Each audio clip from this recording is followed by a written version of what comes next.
Hello friends, welcome to மக்கள் சேவை channel. இன்றைக்கி நம்ம ஒரு முக்கியமான இன்ஃபர்மேஷன் பற்றி தான் பார்க்க போகிறோம்.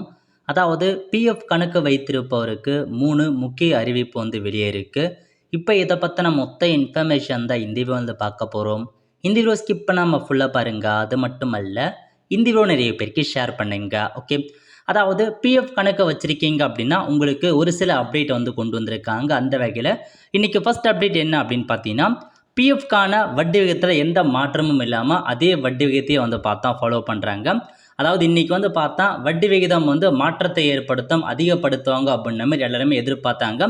பட் லாஸ்ட் இயர் எந்த வட்டி விகிதம் இருந்துச்சோ சேம் அதேமாரி 8.25% தொடரும் அப்படின்ற மாதிரி இபிஎஃப் தெரிவிச்சிருக்காங்க இன்றைக்கி. ஸோ இந்த வருஷம் ஃபுல்லாகவே 8.25% வட்டி விகிதம் உங்களுக்கு இருக்க போகுது. ஸோ அதே நிலைமையில தான் உங்களுக்கான பர்சன்டேஜ் கொடுக்குறாங்க. அதிகமாகும் எதிர்பார்த்தாங்க. பட் லாஸ்ட் இயர் என்ன இருந்துச்சோ அதே வட்டி விகிதத்தை ரிமைன் பண்ணுறோம் அப்படின்ற மாதிரி இன்றைக்கி கொடுத்துட்டாங்க. இதுதான் ஃபஸ்ட் அப்டேட். செகண்ட் அப்டேட் என்ன அப்படின்னு பார்த்தீங்கன்னா, இபிஎஃப்ஓ தரப்பில் ஒரு சில புதிய ஆப்ஷனை கொண்டு வராங்க. இதன் மூலமாக ஸோ உங்களுக்கான பேமெண்ட் எடுப்பது எளிதாகும் அப்படின்ற மாதிரி சொல்லியிருக்காங்க. அதாவது ஊழியர் வருங்கால வைப்பு நிதி அமைப்பின் கீழ் கோடிக்கணக்கான உறுப்பினர்கள் உள்ளனர். இபிஎஃப்ஓ அமைப்பு பிஎஃப் பணத்தை எளிதாக எடுக்க வேண்டும் என்பதற்காக பல்வேறு நடவடிக்கைகளை தொடர்ந்து எடுத்து வருகிறது. இதற்கு முன்னர் பிஎஃப் பணத்தை பெறுவது என்பது மிகவும் சிக்கலான செயல்முறையாக இருந்தது. எனவே இபிஎஃப் உறுப்பினர்கள் தங்கள் பணத்தை வசதியாக எடுக்க யூபிஐ அறிமுகம் செய்யப்பட உள்ளது அப்படின்னு சொல்லியிருக்காங்க. அதாவது இபிஎஃப்ஓ கூட யூபிஐ பார்த்தா நான் லிங்க் பண்ண போகிறோம் அப்படின்ற மாதிரி சொல்லியிருக்காங்க. இபிஎஃப்ஓ அமைப்பு யூபிஐ மூலம் பிஎஃப் பணத்தை எடுக்கும் புதிய வசதியை அறிமுகப்படுத்த ஒரு ப்ளூ பிரிண்ட் தயாரித்துள்ளதாகவும், மேலும் இந்த புதிய வசதியை செயல்படுத்த இந்திய தேசிய கொடுப்பனவு கழகம் இருக்காங்க பாருங்க, என்பிசியுடன் பேச்சுவார்த்தை நடத்துள்ளதாக தெரிவிச்சிருக்காங்க. இந்த வசதி அடுத்த 2 முதல் 3 மாதங்களில் செயல்படுத்தப்படும் என்று அறிக்கையில் தெரிவிச்சிருக்காங்க. ஸோ இந்த பிஎஃப் மூலமாக யூபிஐ லிங்க் பண்ண போகிறாங்க. இதன் மூலமாக பல்வேறு வகையான பெனிஃபிட் இருக்குது.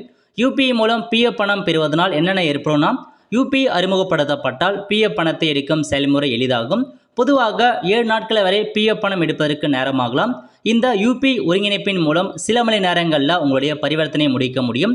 இதன் முக்கிய நன்மைகளில் மற்றொன்று என்னவென்றால், உங்கள் பிஎஃப் பணம் எடுக்கும் கோரிக்கை நிராகப்படுவதற்கான, அதாவது ரிஜெக்ட் பண்ணுறதுக்கான வாய்ப்பு குறைவாகும் அப்படின்றத சொல்லியிருக்காங்க. கண்டிப்பாக நல்ல அப்டேட் தான். அதாவது பிஎஃப் கூட யூபிஐ லிங்க் பண்ணிட்டாங்க அப்படின்னா டேரெக்டாக உங்கள் யூபிஐ அக்கௌண்ட்டுக்கே நீங்கள் பேமெண்ட்டை வித்தின் ஒரு 1 ஹவருக்குள்ளே நீங்கள் வித்ரா பண்ணிக்கலாம். அந்த மாதிரி ஆப்ஷன்ஸ் இருக்கும். ஸோ கண்டிப்பாக இந்த சர்வீஸ் எந்தளவுக்கு நல்லா இருக்கும் அப்படின்ட்டு மறக்காமல் நீங்கள் கமெண்ட் பாக்ஸில் கமெண்ட் பண்ணுங்கள். அடுத்த கட்டமாக பார்த்தீங்கன்னா உங்களுக்கு ஏடிஎம் வசதி, அதாவது முன்னாடியே சொல்லியிருந்தாங்க இபிஎஃப்ஓ 3.0 ஸ்கீம் மூலமாக ஏடிஎம் வசதி ஏற்படுத்தப்படும். இதனால் ஒவ்வொரு அந்த பிஎஃப் கணக்குதாரர்களுக்கும் ஏடிஎம் கார்டு ப்ரொவைட் பண்ணி எந்த ஏடிஎம்மில் வேணாலும் உங்களுக்கான பிஎஃப் பணத்தை எடுத்துக்கலாம் அப்படின்ற மாதிரி ஒரு அறிவிப்பு வெளியிட்டிருந்தாங்க. அதை பார்த்தா மே மாதத்துலேருந்து எல்லாருக்கையுமே டிஸ்ட்ரிபியூட் பண்ண மாதிரி ஒரு அப்டேட் கொடுத்துருக்காங்க. ஸோ இந்த யூபிஐ மற்றும் ஏடிஎம் ரெண்டுமே கொண்டு வந்தாங்க அப்படின்னா கண்டிப்பாக உங்களுக்கான பணம் எடுப்பதில் ரொம்பவே பார்த்தா சுலபமாக இருக்கும். ஏன்னா இப்போ நீங்கள் வித்ரா கொடுக்குறீங்க அப்படின்னா அதிகபட்சமாக 1 வீக்கில் உங்களுக்கு 15 days வரைக்கும் டைம் எடுத்துக்குது. இந்த மாதிரியான ஆப்ஷன், அந்த மாதிரி ஏடிஎம் கார்டாக இருக்கட்டும், யூபிஐலாம் லிங்க் பண்ணியிருந்தாங்க அப்படின்னா ஈஸியாக உங்களுக்கு எப்போ தேவையோ அப்போ நீங்கள் எடுத்துக்கலாம். அந்த மாதிரி ஒரு சூழ்நிலை இருக்கும். கண்டிப்பாக ஒரு நல்ல அப்டேட் தான். ஸோ இதாங்க உங்களுக்கான முக்கிய அறிவு. பிஎஃப் வச்சிருக்கவங்களுக்கு மறக்காமல் இந்த இன்ஃபர்மேஷன் ஷேர் பண்ணுங்கள், வீடியோ ஷேர் பண்ணுங்கள். இந்த மாதிரி அப்டேட்லாம் உங்களுக்கு தேவை அப்படின்னா மறக்காம சேனலை சப்ஸ்கிரைப் பண்ணுங்கள். அப்போ தான் இந்த மாதிரி போடக்கூடிய எல்லா அப்டேட்டுமே உங்களுக்கு சேரும். அவ்வளோ ஃப்ரெண்ட்ஸ், கண்டிப்பாக இந்த பிடிச்ச லைக் பண்ணுங்கள். அது மட்டும் அல்ல, இந்த வீடியோ நிறைய பேருக்கு ஷேர் பண்ணுங்கள். அடுத்த ஒரு நிலையில் சந்திப்போம். நன்றி, வணக்கம்.